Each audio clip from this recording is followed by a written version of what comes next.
8 मार्च 2014 को Malaysian airline का एक जहाज कुआलालंपुर से टेक ऑफ तो हुआ, लेकिन वो अपनी मंजिल बीजिंग तक नहीं पहुंचा।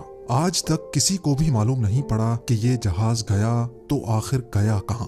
लेकिन पूरे 8 सालों के बाद फाइनली अब एक उम्मीद मिली है कि ये जहाज इस वक्त कहां मौजूद है। नाज़रीन, ये बात है 8 मार्च 2014 की, यानी आज से करीब 8 साल पहले मलेशियन एयरलाइन के एक जहाज फ्लाइट MH370 को मलेशियन कैपिटल कुआलालंपुर से टेक ऑफ करके चाइना के कैपिटल बीजिंग तक जाना था। इस फ्लाइट में 2 पायलट्स, 10 कैबिन क्रू और 227 पैसेंजर्स मौजूद थे, जिनमें से ज्यादातर पैसेंजर्स का ताल्लुक चाइना से था।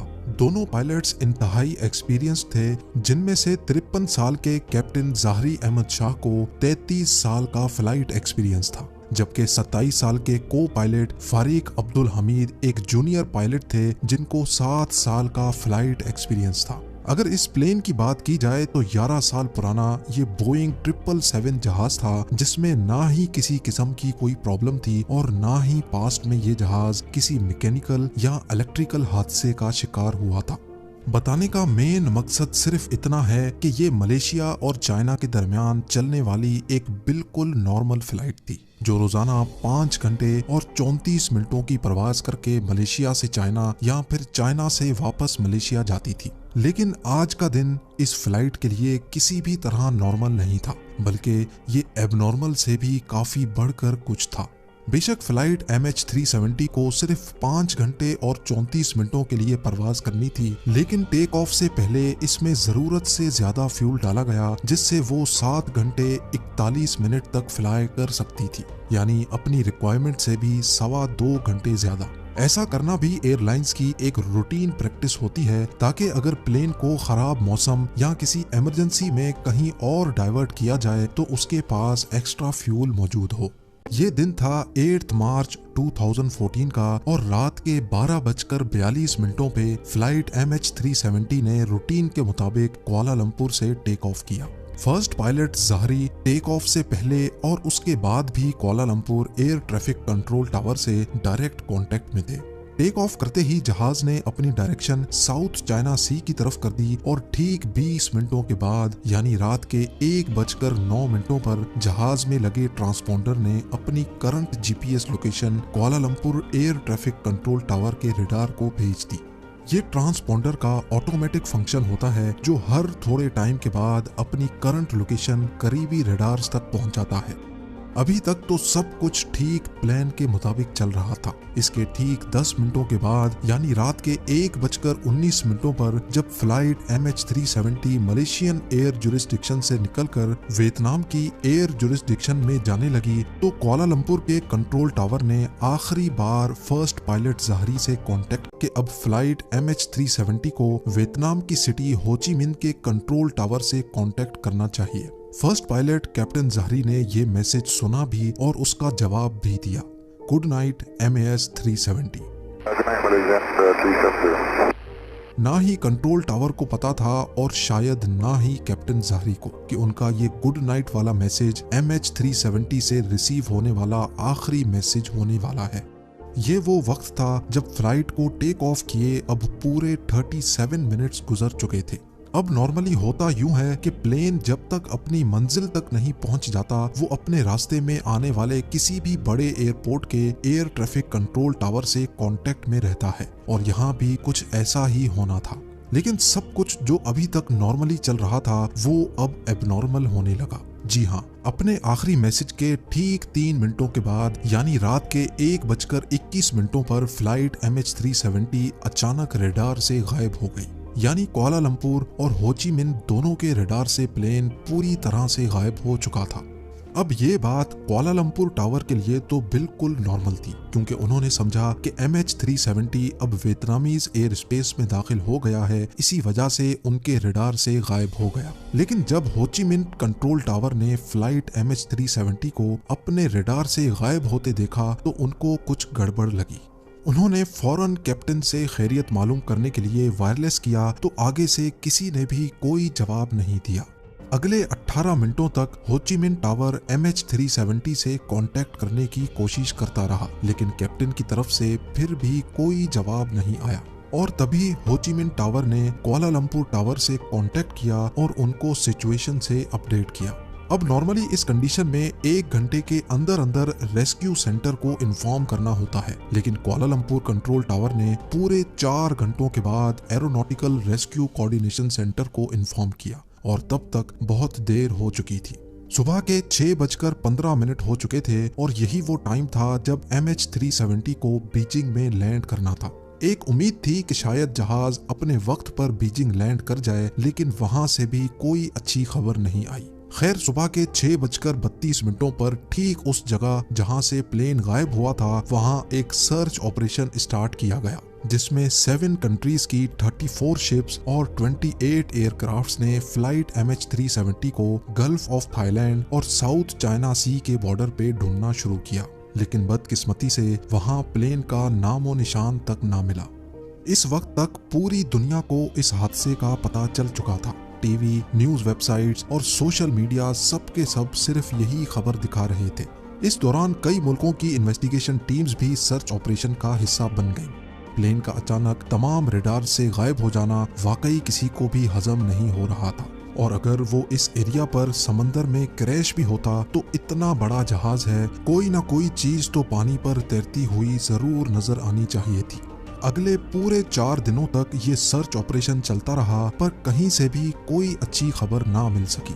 लेकिन फिर चौथे दिन एक खबर आई जिसने तमाम रेस्क्यू ऑपरेशन टीम को हिलाकर रख दिया। 8 मार्च को 1:21 पर फ्लाइट MH370 जब रडार से गायब हुई थी तो वो सिविलियन रडार से गायब हुई थी, लेकिन मलेशियन मिलिट्री के एक रडार पे वो अगले 1 घंटे तक शो होती रही, और उसके बाद जो कुछ हुआ वो कुछ यूं था। सिविलियन रडार से गायब होने के बाद जहाज ने चंद मिनटों के लिए राइट पे जाना शुरू किया और फिर यू टर्न करके वापस मलेशिया की तरफ टर्न किया। पूरे 31 मिनटों के बाद जहाज ने मलेशिया के शहर पिनांग को क्रॉस किया और फिर मलाका स्ट्रेट की तरफ टर्न कर गया। आखिरी बार जहां तक मिलिट्री रडार की रेंज थी, फ्लाइट MH370 को इंडियन ओशन के इस पॉइंट तक डिटेक्ट किया गया और इस वक्त रात के 2:22 हो रहे थे। अब इसके बाद MH370 ना ही मिलिट्री रडार पे शो हुआ और ना ही किसी सिविलियन रडार पे। पूरी रेस्क्यू टीम और इस प्लेन से जुड़ा हर शख्स सिर्फ यही गुत्थी सुलझाने में लगे थे कि प्लेन गया तो आखिर गया कहां। इससे भी बढ़कर जो चीज तंग कर रही थी वो ये थी कि प्लेन ने बीजिंग की बिल्कुल ऑपोजिट डायरेक्शन में शार्प यू टर्न क्यों कर लिया। जो रेस्क्यू टीम पहले गल्फ ऑफ थाईलैंड और साउथ चाइना सी में प्लेन को ढूंढ रही थी, वो अब इंडियन ओशन के इस हिस्से में ढूंढना शुरू हो गई, लेकिन हैरत अंगेज तौर पे यहाँ पर भी प्लेन का कोई अता पता ना मिला। अगले कुछ दिनों बाद एक और खबर मिली और उसने एक बार फिर से पूरी सिचुएशन ही चेंज कर दी। पता ये चला कि प्लेन मिलिट्री रडार से तो 2:22 पर गायब हुआ, लेकिन एक सैटेलाइट ऐसी थी जिससे वो लगातार कांटेक्ट में था। आपको यहाँ पर अपडेट करते चलें कि ये बोइंग एयरप्लेन्स के लिए एक नॉर्मल बात होती है कि जब उनका अपना कम्युनिकेशन सिस्टम किसी वजह से खराब हो जाता है तो वो सैटेलाइट से कांटेक्ट करने की कोशिश करता है। प्लेन ने ऑटोमेटिकली ठीक हर 1 घंटे के बाद 35,000 किलोमीटर दूर इनमारसैट नामी सैटेलाइट से कांटेक्ट करने की कोशिश की। इस सैटेलाइट पर सेव्ड डेटा की मदद से एक्सपर्ट्स ने एक कॉम्प्लेक्स कैलकुलेशन परफॉर्म की तो आखिरकार फ्लाइट MH370 के अगले मूव का भी पता चल गया। पता ये चला कि मिलिट्री रडार से भी गायब होने के बाद मलेशियन एयरक्राफ्ट ने दोबारा एक टर्न लिया और अगले 5 घंटों तक इसी डायरेक्शन में इंडियन ओशन के ऊपर फ्लाई करता रहा। सुबह को 8:19 पर प्लेन ने आखिरी बार सैटेलाइट से कनेक्शन बनाने की कोशिश की और ये MH370 की तरफ से मिलने वाला सबसे आखिरी सिग्नल था। इसके बाद ना ही प्लेन ने किसी और सैटेलाइट से कांटेक्ट किया और ना ही वो किसी और रडार पे शो हुआ। यानी जिस वक्त रेस्क्यू टीम पहली बार जहाज को ढूंढ रही थी, असल में उस वक्त जहाज फ्लाई कर रहा था, लेकिन उसकी लोकेशन वहां से बहुत दूर थी। एक्सपर्ट्स और इन्वेस्टिगेशन टीम का मानना है कि ऑस्ट्रेलिया से 2000 किलोमीटर वेस्ट में इंडियन ओशन के ठीक इस कर्व्ड स्पॉट पे आकर जहाज का सैटेलाइट से कनेक्शन टूटा। यानी कुआलालंपुर से टेक ऑफ करने के बाद इस कर्व्ड स्पॉट तक पहुंचने में जहाज को पूरे 8 घंटे लगे और जहाज में टोटल फ्यूल भी सिर्फ इतना ही था। तो इस बात के काफी ज्यादा चांसेस हैं कि MH370 इसी कर्व्ड स्पॉट में ही कहीं फ्यूल खत्म होने की वजह से क्रैश हो गया। इंडियन ओशन का ये हाईलाइटेड कर्व्ड हिस्सा पूरे इंडिया से भी बहुत बड़ा है और यहाँ पर स्टार्ट किया गया एक deep sea search operation. MH370 को ढूंढना बहुत जरूरी था क्योंकि जब तक प्लेन और उसका ब्लैक बॉक्स नहीं मिलेगा तब तक ये पता नहीं चलेगा कि क्रैश से पहले प्लेन के अंदर क्या कुछ हो रहा था। कई महीनों नहीं बल्कि कई सालों तक यहाँ प्लेन को तलाश करने का अमल चलता रहा, लेकिन यहाँ पर भी प्लेन का कोई सुराग नहीं मिला। 3 सालों के बाद डीप सी ऑपरेशन को आखिरकार खत्म कर दिया गया, जिसमें $160 मिलियन से भी ज्यादा खर्चा हो चुका था। सर्च ऑपरेशन के दौरान प्लेन का तो कोई अता पता नहीं मिला, लेकिन 2015 में यानी प्लेन के गायब होने के 1 साल बाद प्लेन का राइट फ्लैपरॉन तैरता हुआ आइलैंड ऑफ रीयूनियन के साहिल पे जा पहुंचा। ये प्लेन का वो हिस्सा होता है जो लैंडिंग के वक्त काम आता है। मिलने वाले इस फ्लैपरॉन पर जब तहकीक हुई तो एक और खौफनाक हकीकत से पर्दा उठा। एक्सपर्ट्स का मानना है कि जिस वक्त MH370 पानी में क्रैश हुआ उस वक्त ये फ्लैपरॉन एक्सटेंडेड नहीं था, और अफसोसनाक तौर पे इसका मतलब ये है कि पानी पे क्रैश होते वक्त जहाज अपनी नोज के बल समंदर में जा गिरा। अगले कई सालों के दौरान प्लेन के कई और हिस्से भी अफ्रीका के साहिल से मिले, लेकिन आज तक प्लेन या उसमें बैठे पैसेंजर्स का कोई सुराग ना मिल सका। मलेशियन फ्लाइट MH370 के अंदर गायब होने से पहले क्या कुछ हुआ ये आज तक किसी को भी मालूम नहीं है। कुछ इन्वेस्टिगेटर्स का शक है कि प्लेन हाईजैक हुआ था, तो कुछ इस बात पर यकीन रखते हैं कि किसी इलेक्ट्रिकल फेलियर की वजह से प्लेन का बाहर की दुनिया से कांटेक्ट टूट गया और ऑक्सीजन की कमी की वजह से प्लेन के अंदर तमाम लोग बेहोश हो गए थे। खैर, असल रीजन क्या है ये तो प्लेन के ब्लैक बॉक्स में महफूज रिकॉर्डिंग से ही पता चल सकता है, जो प्लेन के साथ ही इंडियन ओशन में कहीं गायब है। MH370 के गायब होने के पूरे 8 सालों के बाद फरवरी 2022 में एक बार फिर से प्लेन के मिलने की उम्मीद दिलाई गई। एक British retired aerospace engineer Richard Godfrey ने दावा किया है कि वीक सिग्नल प्रोपगेशन एनालिसिस के जरिए उसने प्लेन की असल लोकेशन का अंदाजा लगा लिया है, और हैरत अंगेज तौर पे रिचर्ड ने जो पिन पॉइंट लोकेशन बताई है वो भी इंडियन ओशन के इसी कर्व्ड एरिया में मौजूद है। रिचर्ड का मानना है कि उसकी बताई गई ठीक इस जगह पर ओशन के 4000 मीटर नीचे मलेशियन एयरलाइन का गुमशुदा जहाज अभी भी मौजूद है।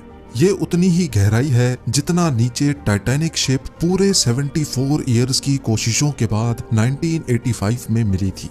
अब Malaysian authorities retired aerospace engineer के इस क्लेम को कितना सीरियस लेती है और इस जगह पर एक नया सर्च ऑपरेशन लॉन्च किया जाता है कि नहीं, ये तो वक्त ही बताए। भी आप लोग भरपूर लाइक और शेयर करेंगे। आप लोगों के प्यार भरे कमेंट्स का बेहद शुक्रिया। मिलते हैं अगली शानदार वीडियो में।